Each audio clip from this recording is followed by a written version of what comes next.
खबर शामिल करते शकरगढ़ से राना नईम जिया की रिपोर्ट के मुताबिक मुस्लिम लीग काफ की रहनुमा आमना अशफाक ताज ने PP 48 से MPA का इलेक्शन लड़ने का ऐलान कर दिया।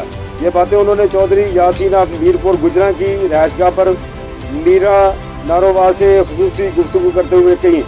उन्होंने कहा कि मेरे ख़ानदान ने आवाम के लिए खिदमत सर अंजाम दी हैं।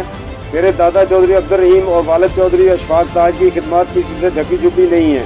मैंने इस जज्बे के साथ सियासी मैदान में उतरने का फैसला किया है। उन्होंने कहा कि मेरे दरवाजे आवाम के लिए हमेशा खुले रहेंगे।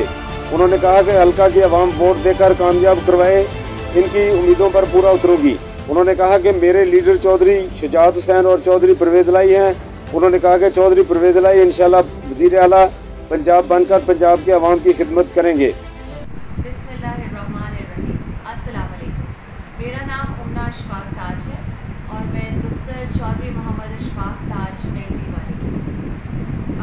मैं PP 48 से PP 48 से इंशाल्लाह 2023 के इलेक्शंस में कैंडिडेट होंगी पाकिस्तान मुस्लिम लीग काफ की और इंशाल्लाह चौधरी परवेज़ इलाही, हमारी लीडरशिप जो है चौधरी मोनस इलाही, चौधरी शुजात हुसैन वगैरह के नज़रिए के ऊपर, जैसे हमने पिछले 10 साल पहले बहुत सारे काम किए किसानों के लिए, ताजरों के लिए, बच्चों के लिए, हैंडीकैप्ड बच्चों के लिए और एजुकेशन के लिए, हेल्थ सर्विसेज के लिए, इंशाल्लाह आगे भी उन्हीं के नज़रिए को लेके मैं इन सारे चीज़ों के ऊपर काम करूँगी और अपने शहर शकरगढ़ और ख़ास तौर पे मैंगड़ी नूरकोट की शान में बहुत सारा इजाफा करूँगी।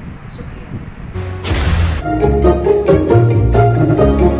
अगर आपके रेफ्रिजरेटर की कूलिंग इतनी ही नाजुक है तो switch to Pel with InstaCool, Pakistan fastest cooling refrigerator.